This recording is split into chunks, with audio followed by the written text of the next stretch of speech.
Good morning and welcome. If you're just joining us, this is your host, Keely Austin. And as of right now, we have 50 participants on the line. That is great. We always want to have 100 or more, so make sure that you reach out to your team, and we don't want any ICMs left behind.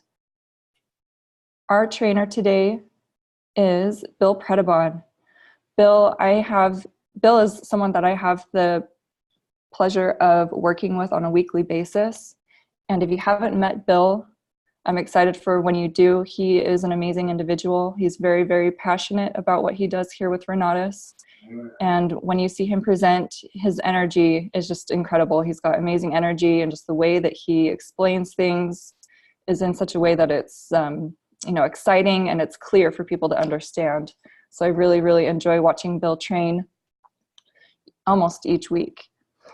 Before Renatus, Bill was a pro skier in Vail, Colorado, and he did that for about 10 years, and he realized that he was really not qualified to do much else. He got into franchising, and due to lack of knowledge, that cost him the entire business, and he lost everything. He heard about in 2007, he heard about a real estate investing. He didn't have education, and he actually tried flipping and doing real estate investing on his own. He ended up getting upside down and over $400,000 during the crash in 2008. And at this point, this is when he found Renatus, and he made 8 times more in the first year in this business than he did the previous year as a loan officer. That just shows you the power of our system here with Renatus. It's incredible what we have. Ever since Bill has been with Renatus, he's done over 130 deals, probably well over that by now, probably 140. Bill, correct me if I'm wrong. He's grossed multiple 7 figures in real estate. He is a PIT team member, meaning he's a President's Advisory Council member in training. And he's a marketing leader for us here at Renatus. And we're so very fortunate to have him as a trainer. I'm excited to hear what you have to share today. Good morning, Bill. Good morning, Keely. How are you?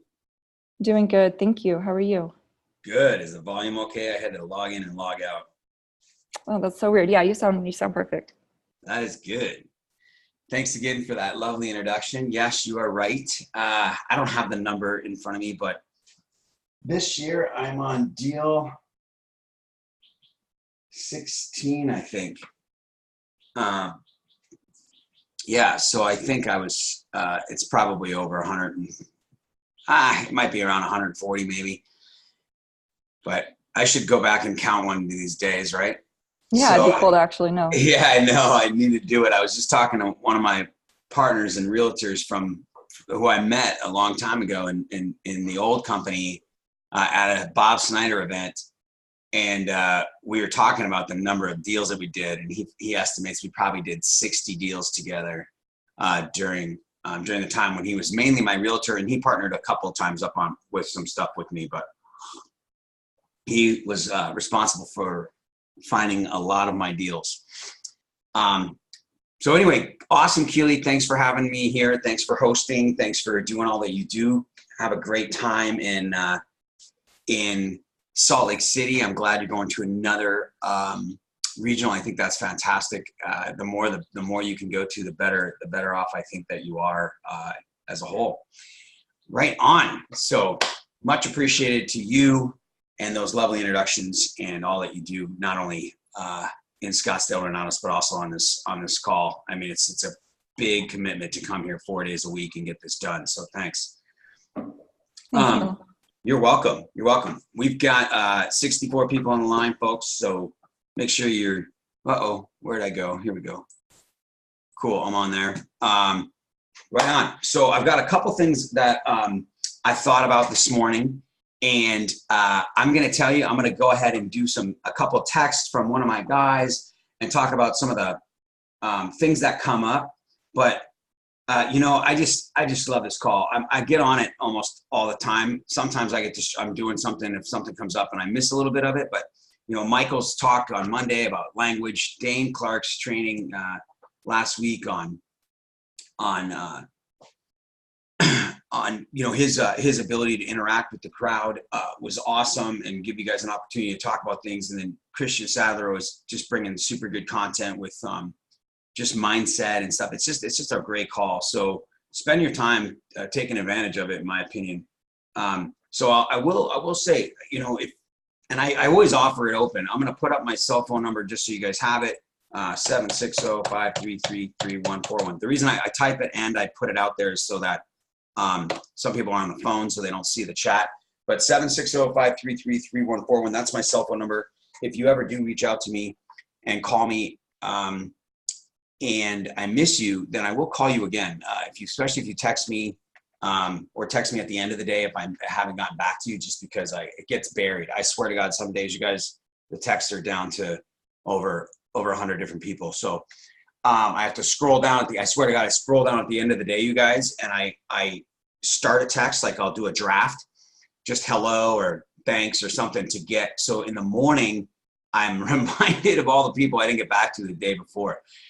Sometimes it's a busy day. So anyway, but feel free to reach out to me for anything. So today, if you want, of course, on this training, and you want to come out and, like, I'm going to give you an example, but if you want to come off mute or text it to type it in the chat, if there's something that you're like, just something specific. So for example, I'm going to give you this just so you know. So my buddy, one of my guys, he's 5-star, you know what I mean? Like, it's okay. It's like, just because you're 5-star doesn't mean you can't rely on your community and your leaders in your team, right? And he got a text from a guy, and it says, I won't make it this Thursday, but maybe in the future, which organization is hosting or the name of the event I might have attended before. Okay. So my guy just texted me, and he texted to me and he said, how would you respond to this? And so, I typically, I think about it all the time and before I respond, and my first mindset goes to, good morning, Sumari. You're awesome. You're so cool that you're here. We love you guys. So I think about the response all the time, and then I get back to him, and then my thought process is, first of all, you can't say the wrong thing to the right person, okay? All the time. So, I don't like to weigh anything on any option. I'll tell you this. If Michael talked about conversations, having conversations, and he talked specifically about language, right? And so I was training on this the other day. I always foreshadow, I always forecast, and I always assume the best. I always assume that they like it, they're interested, they want it. I always assume that we have what they want, that they're going to like what they see, that they're like me and they're entrepreneurial and they're excited and they're willing to take risk or whatever. And they don't care too much about negative press, and they don't care about spending money and all that kind of stuff. So I just assume the greatest, right? And so I look at that and I go, so obviously you can look at that text, right? Hey, who is this organization? What is this? I might have attended it before. So it's a text, so you can read into it any way you want. And so we might go the negative route, right? We might go, well, he probably didn't like it. He didn't sign up then. If I tell him it's Renatus, it could be a bad thing. Whatever. So your mindset is like, oh, I don't want to say the wrong thing. So number one is, if you're having conversations with people and that is a little bit of a concern, it's natural. I get it. Like, totally cool, you guys. But you might not be having enough conversations because you're weighing too much on that conversation, because that guy, it's like next. It's like, okay, man, if it's not for you, so what? I don't care. Like, I do care, but I don't have time to care enough to where you've got to hang up on what it is. So I just said, first of all, I said, go ahead and invite him to the property tour on Saturday. I'm like, okay, you can't come Thursday, come Saturday. Naturally, invite him to the next thing. Then I said, I always tell people, when I do cold calls, prospecting, talking to people, I don't always go, hey, I'm Renatus. I got educated at Renatus. This is Renatus, or anything like that. I never do that, right? As soon as they get there, it's all over the place. I'm never ashamed of Renatus. I wear Renatus clothing. I talk about Renatus all the time. That's who the company is. I don't work for them. I represent them. That's where I got educated. That's how I learned this. Just like when I always talk about Michigan State. I watch their football games. I support them. I donate to them. I go travel to see them play. I love Michigan State, right? but I don't work for Michigan State. So same thing here. And so if someone asks me, what is this? I'm like, hey, cool. Have you ever heard of a company called Renatus? No matter what their answer is, I say, great. That's exactly what I thought. So if it's, yeah, I've heard of them. I think I saw it one time. I think I went to an event. Oh, that's awesome. I bet you enjoyed it. You know, again, go to the positive, right? If they say, no, I've never heard of it. You know what? I totally get that. I get that most of the time. Most people haven't heard of us. We're a privately held company out of Utah, and it doesn't matter anyway. We're all about real estate investing. Whatever it is, like it doesn't matter what their answer is. It's a perfect answer. Next, I told him, so I said, hey, just let him know, hey, you know, this is Renatus. And I said, go ahead and register him. Get his email and register him. If it pops up, right, and it says protected by somebody, cool. Like, it's okay. That's the whole point. We want people, right? And then I said, it's no big deal. So this is exactly what I said, you guys. Just invite him to the property tour on Saturday. Instead, as an alternative, also tell him it's Renatus, but try to register him and see if he's protected or not. You can ask him how long ago he went to an event. If he says, I've been to Renatus, right? Not a big deal. Just keep moving forward as if there's a normal person. If he's protected, then just tell him to go back to the person that invited him originally, the first time, and that it's an amazing opportunity and that he's in great hands with them and that he should get enrolled. That's exactly what I said. That's what you want to tell the person. You want to edify the crap out of whoever it is, because you're not going to know who it is, but you're going to say, oh my God, that's so cool that you got invited. If he's protected, if he's not protected or she, then go ahead and register him for the next event and move on. Not a big deal. If they've been to it or not, who cares? You're going to assume they loved it. All right. So that's just an example of something I'm talking about. If you want to come off mute, if you want to type in the chat, if there's something that you're dealing with specifically, I'm going to throw in some content over the next hour.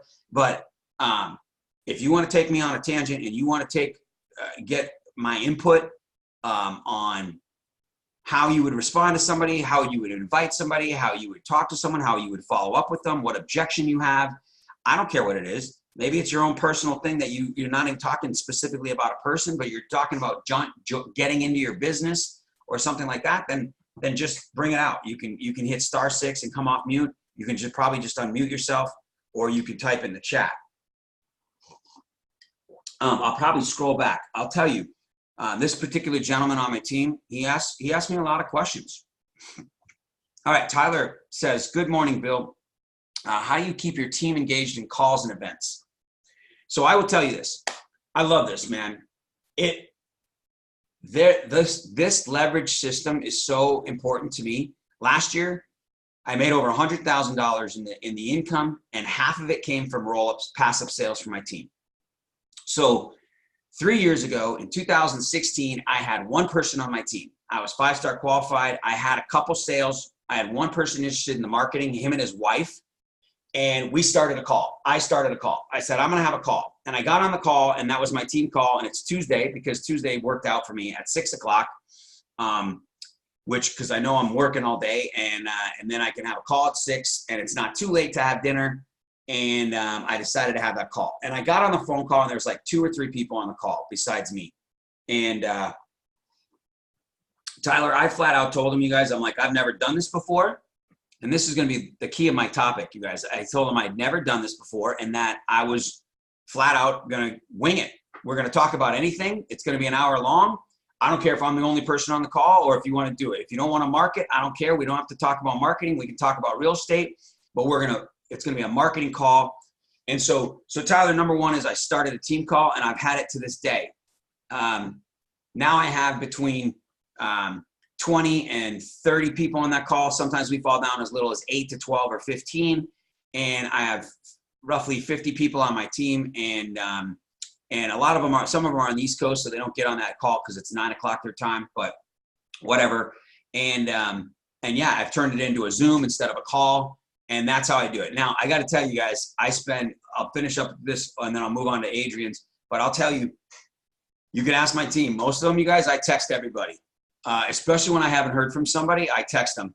And I'm like, I'll ask them what's going on. What do you need? How you been? Are you coming Thursday? Can we get together one-on-one? Let's re-engage, whatever. the folks that are getting started, most of the time, those guys are reaching out to me right away. And then I'll tell you, the people that get my attention most of the time, that get my time, are the people that text me and call me. So I remind them of that. I'm like, if you call me, I'm gonna get back to you. You're my team. You're priority one. And I'm gonna stop what I'm doing. I'm gonna get right back to you, and I'm gonna answer your questions. I'm gonna talk to your people. I'm gonna help you talk to your people, whatever it is. So Tyler, I constantly, again, you guys, here's my assumption on my team call. I have a group text for my team call. It's not a place where we have a conversation. Sometimes everybody will throw in a joke and then you get 10 people responding. It's kind of annoying. I do have people that want to come off the call at the text sometimes, but I remind everybody immediately, hey, let's keep this just to specific things only, no conversations and responses. And I use it as a reminder. Every single morning I text this team call, this training on there. I text my team calls. I remind them of the number and the events coming up, when I'm training, stuff like that. Then I let everybody know what we've got going on. And then I specifically reach out to people. So that's how I keep them engaged. I'm constantly assuming that they want to know, that they're excited to do it, that they have forgotten, but they're okay. And that's what I do. All right. So that's how I do it, Tyler. It is an everyday conscious effort for me to reach out to almost every team member at least once a week. That's how I do it. All right. What happens is, I'm going to move on. I got two more. So correct. That's great. Tyler says I tell people to that he matches the effort they put in, and that makes sense. But I'll tell you, I put in more effort, Tyler. I put in more effort than a lot of people on my team, and I lead by example. And you guys, if you want people to follow, you do what you're, just like when I used to own my Play It Again sports stores, I would clean the bathroom. I would get there early. I would stock the shelves. I would do all the stuff that I expect my employees to do. And my team members are not my employees, but they're my partners. And if I'm not in the trenches and I'm not doing the stuff that I'm not inviting, and I'm not at the meetings on time, if I'm not dressing up in a suit, then how can I expect them to do it? So I lead by example. And I assume that they're going to come. And the more people that do come, and if people don't come, I don't get offended. All right, Adrian says, what is the best way to get a new person started? What is the best way to close top producing realtors? What is the best way to get a new person started? If you get a chance, Adrian, be a little more specific. I'm going to interpret this question, and then I'm going to move on to the realtor. And it kind of goes hand in hand, folks. I love these questions. So the best way to get a new person started, number one is I'm assuming at this point that they've seen something and you're trying to get them to enroll. I'm assuming you're trying to close them, or you're doing a follow-up with them. I really I trained on follow-up yesterday, and people enroll and then people enroll and then disappear. Okay. All right. Even at ICM or Essentials, I get that. So the best thing that you could, Bob talks about this a lot, Bob Snyder, right? And he'll talk about, hey, when he has a result, he gets back to some of those people. Sometimes he talks about that when they haven't even enrolled yet, but even when they've enrolled, right? So when you have a result, or someone in your group has a result, like, even the fact that Nate Lambert had $143,000 a month, you could reach back out to them and remind them of that, or let them know that happened.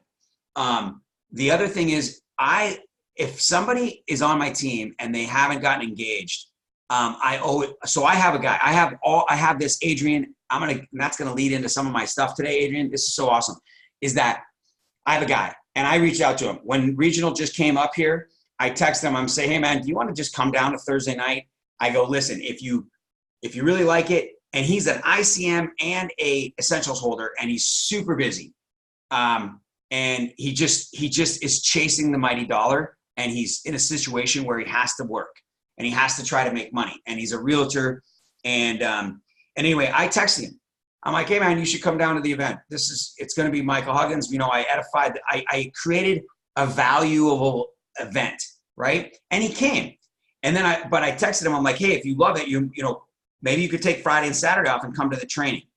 And he didn't do that. He didn't come to the training. He texted me 2 nights ago, Sunday night, and he said, I've always believed in Renatus. I need to build my capital. That was his text. So I responded and I said, hey man, great to see you Thursday night. I've been meaning to get back to you. You know, we can get down and sit down and have a one-on-one and really talk about the value and the options you have with what you already have in Renatus. So Adrian, when they disappear, I give them a personal touch. If I care about them and I want them to engage and I think they have potential or whatever, even if I don't think they have the potential, but I know they need this, even some of these guys that I didn't even enroll that passed up to me that have never engaged, I've never even met one of them. Maybe once, and I have them on my call in my phone, and I text them and I ask them if they want to get together for Starbucks, and I want to re-engage them, and then I bring them value in order to get them started again, engaged in the opportunity. And I start with one event. Hey, listen, I'm having a property tour at my property, or you know, if it's you and it's not your tour, my buddy is having a tour. Why don't you meet me there and we can get a cup of coffee afterwards or a lunch? Create some, just any question to get them started and make sense. I hope that helps. Awesome. And then she also asked, what is the best way to close top producers? This is my thought, and I'm gonna take. I love these. I got questions coming out. This is so awesome. I'm not getting their list from them. This guy is a realtor too, will not join the study group and will not attend regionals. Well, what's that saying? You can't you can't lead I don't know. You can't force a horse to drink if you lead him to water. Something, I don't know. You guys, I'm terrible at these things. So there's only so much you can do for some people, and maybe maybe it's going to take you asking a few questions, you guys, to find out where they're at and why. Because it doesn't make sense. Like, why would you not want to come to the study group? Maybe he thinks he knows too much. And he's a top producer. You're funny, Makili. You can only do so much. As long as you know that you're giving your heart and soul and you're allowing them to understand what you're trying to do, and they see that, then that's all you can do. But, I know that doesn't help because you really want them to produce. You really want them to be a part of this. So, telling stories is definitely a way to intrigue people. Absolutely leading by example is a way to do it, and then let them know what you're doing, what recently happened for you or to you as a result of your work. You can bring a horse to water. Everybody's trying to correct me. It's too funny. Joanne says our job is to make the horse thirsty so he wants to drink. I agree. And we do that through intrigue and through stories. So I think that, in my opinion, this is it. Honestly, I'm going to tell some things. The individuals they like transparency and they like honesty, and they like to be felt important. They want to be heard. And so, if someone really isn't engaging, and there's a reason for everything, and they're not, it's not that they don't see value in Renatus or they wouldn't have bought it. Maybe they didn't like somebody. Maybe they don't like the MLM part of it because we're not an MLM. I get that, but you guys get what I'm saying. So that's when it's a conversation. You call them. Text is great, but conversations can't be beat. And when you call somebody up, Michael Huggins gives a lot of examples of going to people's houses. Dane Clark talks about, and again, I use these folks because they're on the call with me every morning, but everybody, it's all your leaders. It's a conversation that you want to have with somebody, and you want to come up and say, hey, what's going on? What are you doing? Is there anything, you want to be genuine. You want to ask them. And when you can find, even if once they're enrolled, right? And they're, why aren't you engaging? Are you just too busy? Why are you too busy? Do you want to not be as busy? And you can talk to them about that and really find out what it is.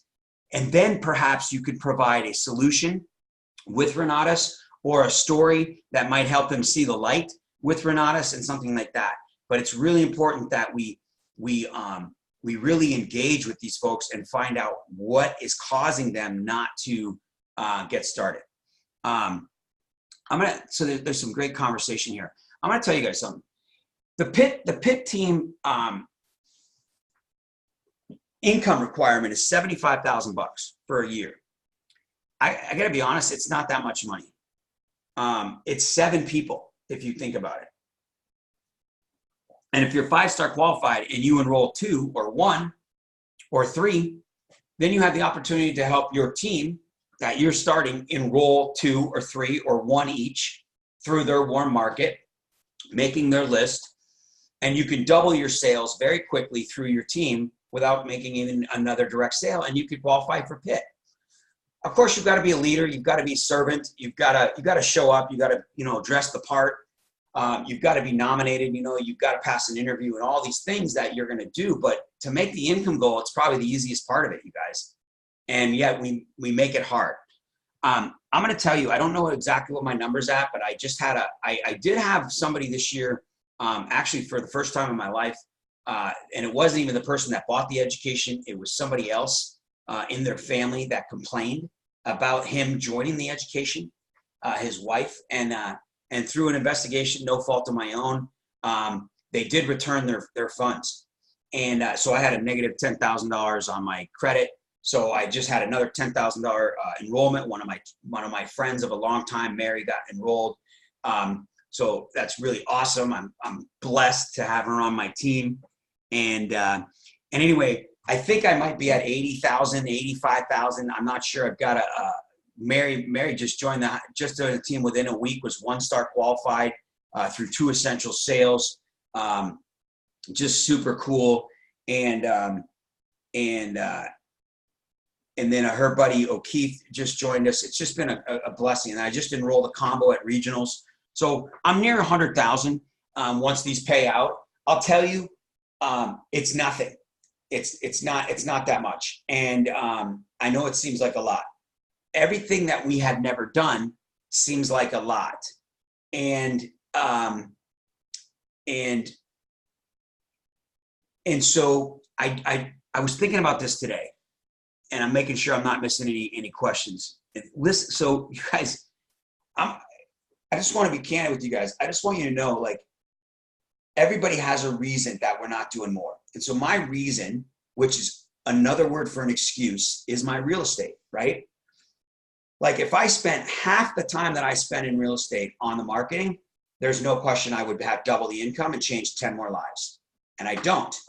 I'm getting there. I'm taking my time, unfortunately. I'm not trying to take my time. I'm working on it. But I'm aware now, kind of like when you become an alcoholic and the first thing is admitting you're an alcoholic. That's a bad analogy, so please forgive me. But when you become aware of a problem or an issue or something you're not doing or you are doing, that's the step number 1, right? You're aware that you're a terrible communicator. So now it's possible that you should learn how to communicate. And so I'm aware that I'm not doing nearly the amount of marketing and effort that I can do to the number of people I can do it with. So Mary is a direct result of that, like reaching out to her. Her and I have been conversing for, at some points we spend more time on real estate, talking about a deal or two, and then we go 6 months, not a year, not talking to each other. And this past few times that we talked over this year, we talked about real estate investing and getting involved and taking a possible look at this before. And it's not like she hasn't ever seen it and she didn't know what I was doing. She knew that. But I made an effort to talk to her, and she made an effort to talk to me. She was aware of her surroundings and where she wanted to be and what she wanted, and I was aware of what I was trying to do. And so, I know that people have lives, all of you do, with family, and you have jobs. And I can only imagine that making an additional $75,000 in a year, getting 5-star qualified, making an additional effort is tough. And we have another 30 minutes for me to maybe help you guys on any of those toughnesses. What I'm getting at is, let me give you an example. So I was introduced to somebody through just enrolled. And I love the story. I don't know where it's going to go, but the gentleman has been in real estate for 40 years, but his career, his money was made through breweries, right? He started home brews in Canada. And like, I'm telling you, you guys think this is so inspiring. Like, these things, it's not just Renatus. So this gentleman got kicked in the teeth in real estate in the 80s and lost it all, filed bankruptcy, owed money. I mean, just a disaster, the same story. And he went home to his parents, and he didn't know what to do. He had a couple $100, and he went to his dad, and his dad, he was trying to, like, Dad, what am I going to do? Like, this is a true story. He's telling me this story at dinner the other night. Now, listen to this story. This, not just this story, but this whole dinner story and what I'm doing now. And this is gonna change your mind and encourage you to please look at the Renatus opportunity with the business and do something about it. But listen to this. So his dad said, what did Al Capone, the Rockefellers have in common? It was alcohol, believe it or not, right? Prohibition. And no matter what the market's doing, the market was depressed in the 80s. They were literally having a recession. And alcohol, people drink. People live in housing for rent. They drink. And so he's like, all right. So he started looking into an opportunity to, there's a lot of tax in Canada. And he looked into an opportunity where people, if you brew your own alcohol, you don't have what you would consider luxury tax on the alcohol when you buy it. It's way cheaper, and it's a recession. So he started to have these home breweries where he set people up in a business where people could go and learn how to brew their own beer and then take it home. And I killed it. And so he started establishing breweries all across Canada and in the United States. And he made a business, a living out of this, you guys. The story goes on and on, but that was his income. That was his job. That was his money. And then you know what he did with it, folks? He bought commercial real estate, distressed properties in Redlands, California. He bought a theater. He didn't know anything about buying a theater, but he bought this rundown, dilapidated theater, but the theater came with like all of these commercial buildings on it where people were paying way under market rent. And back then, this wasn't even that long ago, it's the late 90s, they were paying 50 cents a square foot for rent. Like unheard of. I don't care what decade. It's 50 cents was too little money in the 50s. He's like, holy crap, there's an opportunity. So they figured out how to buy this, but he had a business. He had money, like Kiyosaki teaches. You have a business and then you learn to invest in real estate. That's why Bob put the marketing together. Like, fathom the idea of you keeping your job and you make an additional 70 grand. Can you do some real estate with it? It's so cool. And so I'm going to get to this. Now, I'm meeting with this guy because I'm having a conversation with O'Keefe, and O'Keefe is telling me this guy wants to buy some property. He's considering a mobile home, $1 million mobile home. And he just bought a new Huracan, brand new, cash, or used from Michigan rather, but I mean, super sweet car. You know, he's got a good lifestyle. He's been doing commercial real estate, made multiple 7 figures on several different properties he's bought, him and his wife. In fact, his wife is good at finding distressed properties on the internet. And they flip commercial properties, and they build them, and they build businesses and flip the businesses when they get them going. It's just amazing. And he has a yacht, and he has a yacht for sale, and he doesn't want the yacht anymore. And so I start talking to him about it. I'm like, I have a place in San Diego. I'm thinking about getting a new place on the beach, and maybe I should be on the water instead of near the water. So I've never owned a yacht. I have no idea what it's going to take to maintain a yacht. And it's 84 feet, you guys. It's not like a boat. It's not like a little wave runner. And so I would charter it. I asked my wife if she's interested in this. She's like, yeah, could be a really cool business. Weddings, $10,000 just for the venue for 3 hours. A captain is $200 an hour.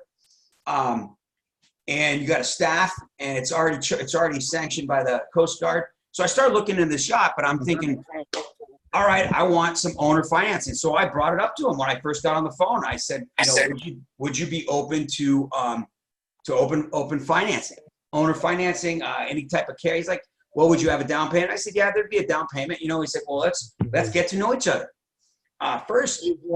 So my point is, Thomas Godfrey, you're not on mute. If you want to mute yourself, or I'll have to mute you. Tom, if you can mute yourself, buddy. So my point is this: I've never done a yacht. I don't know what it's like to run a yacht. I don't necessarily. I'm not someone who's going to buy, like, this yacht is a little bit older. if you buy an 84-foot yacht built in the late 2000s, you're talking about tens of millions. This is not that, but it's still a pretty good price tag, but it's a business. I'm not saying it's going to go anywhere. There may be a 50% chance right now that this is actually going to come to fruition. But the point is, and I've never done it, but the point is I'm going to look into it at the opportunity. You guys, the opportunity is there for you to look into something you've never done with Renatus before, which is make a bunch of sales and change your life and people's lives. But we have excuses. We have reasons. Reason, excuse, same word. Things in our life, it's tough. I get, like, it's totally understandable. But you'll listen to Michael, put it aside. It doesn't matter. Like, get over it and just attempt it. Talk to the folks, look in your phone, text somebody, ask them to come. Who cares? Do whatever it needs to do. And that's what I'm saying. You may have never asked a question on this call before or texted in the type, but if you have something that you are afraid of, and afraid is the word that I'm using because I don't have another word because my language is limited. My vocabulary is minute. And so I use the word afraid because I'm not saying that you're afraid or anything. I just mean that, you know, there's that thing that holds us back, and whatever that is, it is hey, Tom, if you're listening at all, you're on mute. You're not on mute, buddy. What's it to do? I gotta try to mute this guy. What through here? Tom. Can I mute him? Tom, are you there? Yeah, Can you mute your phone, please? that's what I'm doing, working on it. Sorry about that. All right. Perfect. Thank you, buddy. Okay. So, anyway, let's keep going. So, if you do have a question or you do have a topic or you do have something that you're struggling with, and I don't know if struggling is the right word either, you guys, I just mean, you know, feel free to chat it up. It cannot hurt. And I'm going to tell you this.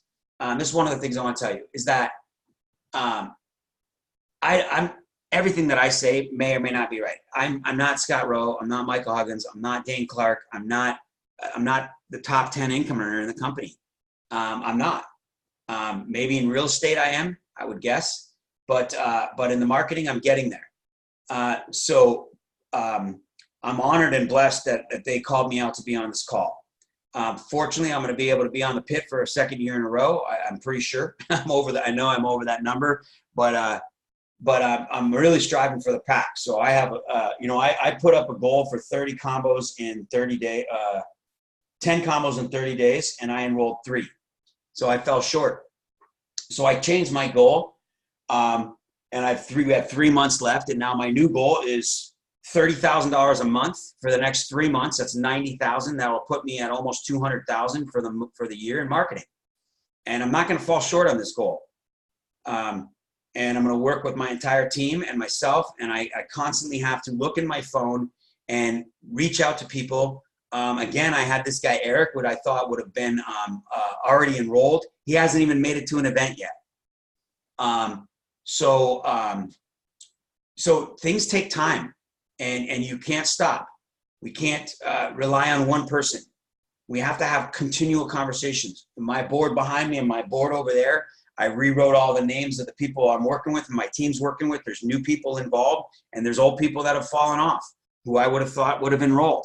So you guys, if you think that things that don't happen to all, I don't know what happens to the top income earners. I'm assuming they've gone through all this and that they still go through it. And so, you know, people come and go, and not everybody enrolls. And you think people are going to come in cash combo, and they come in at essentials. It's just part of the game. And we can't, but if we only have one, feeling alone, Chuck, if I can, I don't know if that was to everybody. If you can elaborate on that, man, I'd be more than happy to talk about it. I just want you guys to know, or I guess the point was that, you know, anything that you're feeling, most people feel it. if it was easy, everybody would be doing it, and we'd all be making every dollar you want to be making, and everybody would enroll at combo. But it is simple, and it does take more effort. It takes multiple, whatever effort you're doing, you got to double it. Whatever effort you're doing, you got to triple it, and then you got to follow up, and you have to, you've got to follow those steps, and it starts with those 4 beliefs. Fortunately, I've got those 4 beliefs. So anyway, I want to tell you guys that story because how can we possibly imagine or know what to do and how it's going to work out and what outcomes we're going to have if we've never done it before? So, but if we allow that to stop us from doing it, obviously you don't even get the opportunity, right? So, I mean, who knows? I mean, like, if we want to I'm thinking to myself on this and think about it, whatever scale you're thinking about, this is important to me. So maybe it's important to you, is that I want a different scale, right? I don't want to just flip single family residences. I, in my mind, I think yacht owner, I think, okay, movie star, professional athlete, IT guy, started an app, right? I don't think Bill Predebon. But the opportunity is there where the price tag's not unreasonable, which I wouldn't even have known that it could be even, you could even have a yacht this big for this amount of money. It's not a ton of money.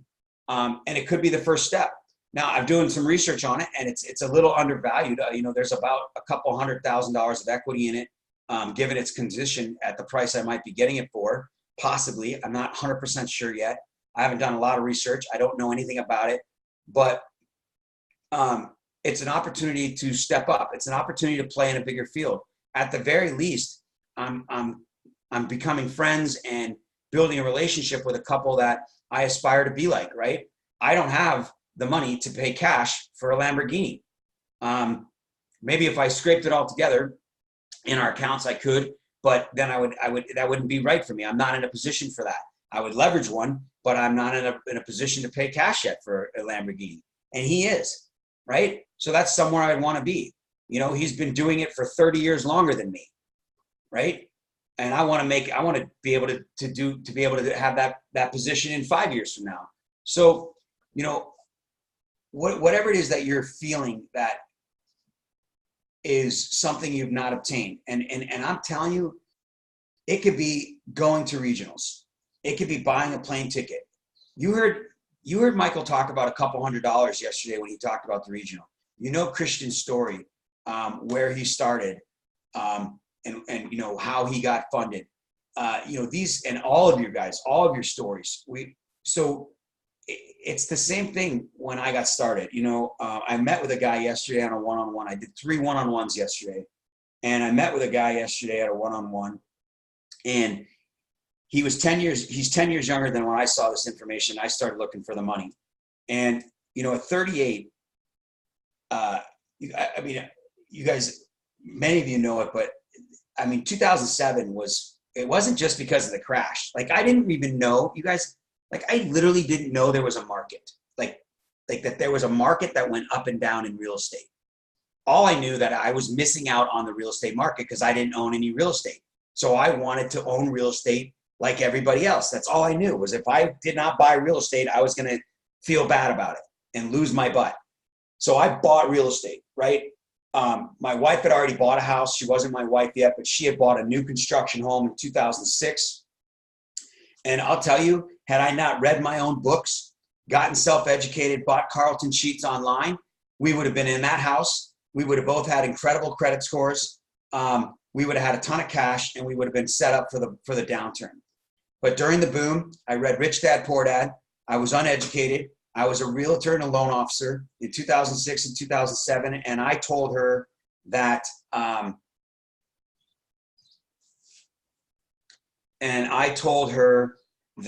we should go get a bigger house.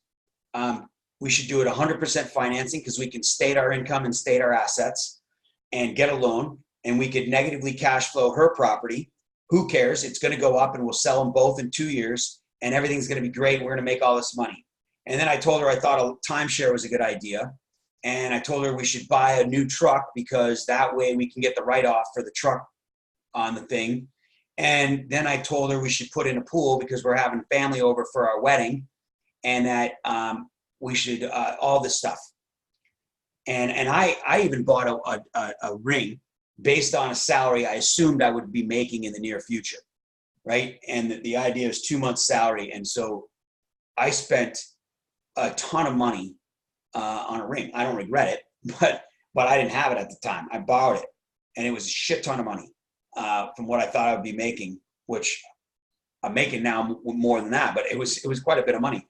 And I doubled it in order to get that ring. All of these things I did based on what I thought.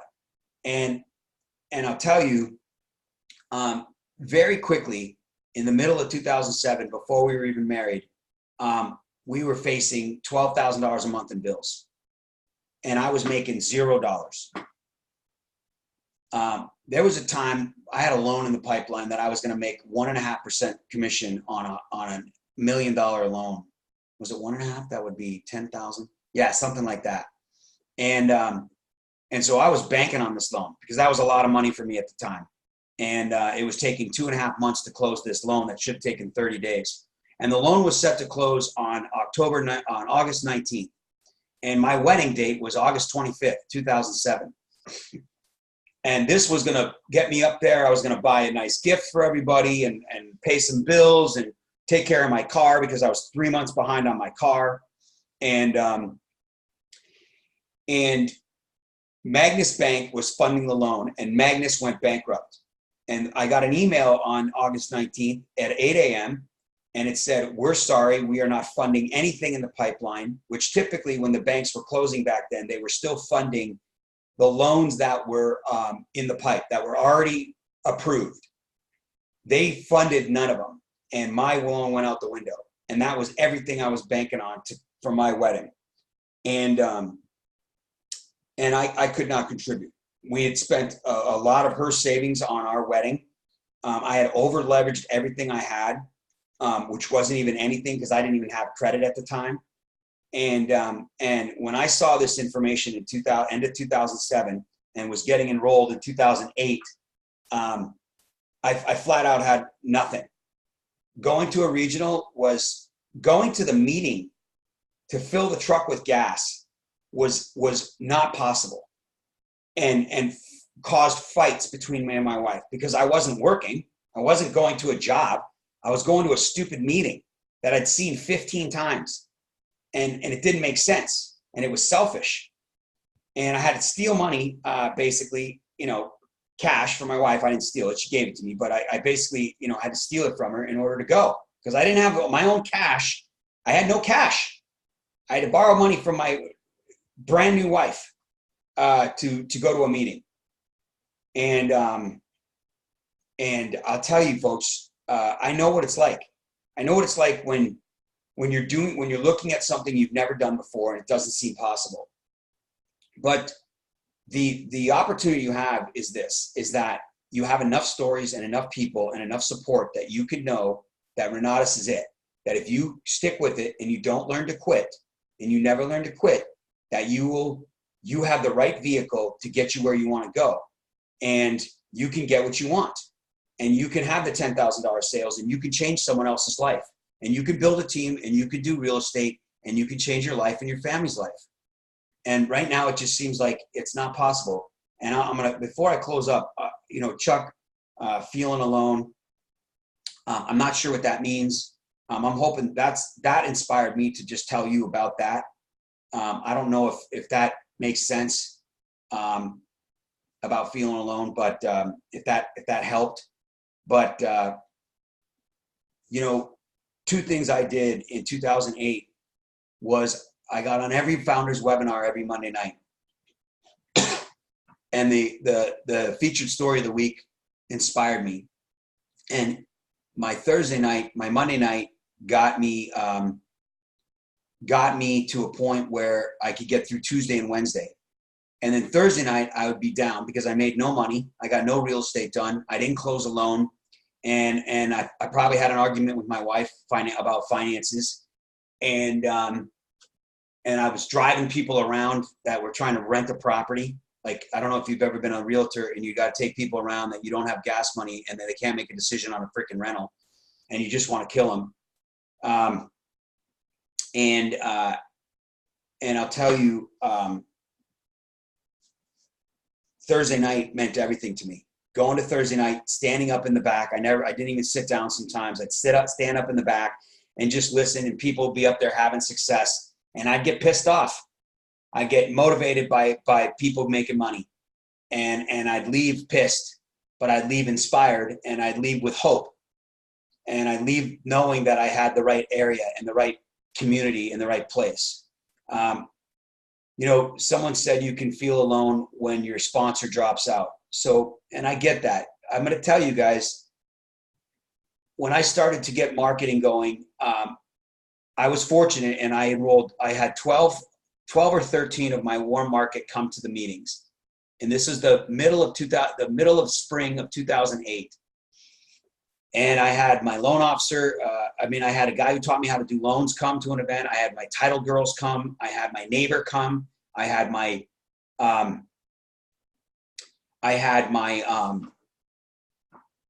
remember my warm market. Some people I was doing some real estate short sales with come. I had a real estate agent that I was working with that was bringing me short sales come.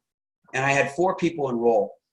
And out of the 12, and wow, where was I going with this? I'm going to tell you, I was reading.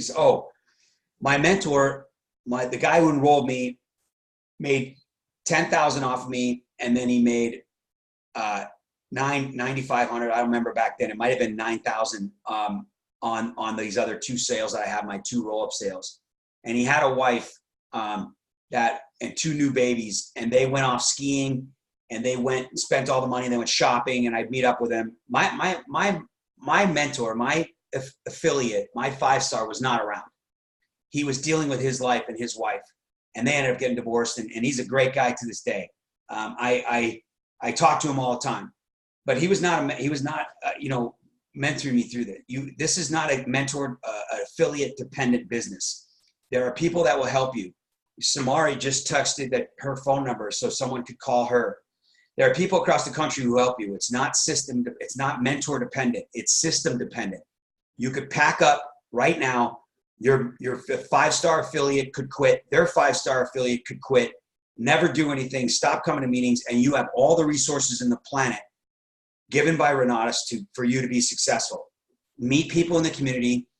Take responsibility for your business. Plug into the system, watch the education, rewatch the 10-step systems that Bob Snyder teaches, and you can help. That, Adrian, that does not help. That does not make it not feel alone without your affiliate. And I get that. But don't let it be an excuse. Don't let it be something that stops you. You guys, no matter what. I mean, listen, Joanne and David did not feel supported by their affiliate. They decided to get on this call. They decided to reach out to me, and then they decided to come to, I didn't do it. I just told them what I thought and what I did, what I would do. They made the decision. They did the sacrifice. They decided to come to an event in Arizona. Then they decided to upgrade their combo. Then they decided to invite somebody. And within a month of making all those decisions, they were 5-star qualified. Within a month on inviting these folks. And they decided to do something. They didn't decide to wait or rely on their 5-star. I didn't get a dime from it. I don't get paid. It's just part of who we are. And now they're great friends of mine, and we rely on each other. It's just awesome, you guys. I appreciate all the calling. Sandra, that's so cool. We are a community. Thank you, Samara. We absolutely are. People are here to help you guys. Chuck, plug in to every event that you can plug into as much as you can. I suggest, Chuck, reach out to Samari. Someone also said, that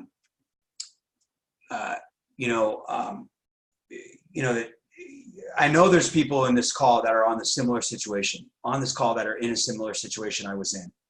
And I got lucky, if you want to call it that. that's probably not the right word. You can get lucky too. You can make this happen. If you don't ever, ever, ever, never, ever learn to quit. If you don't quit Renatus, if you don't quit coming, if you don't quit learning, if you don't quit getting on calls, your life will change.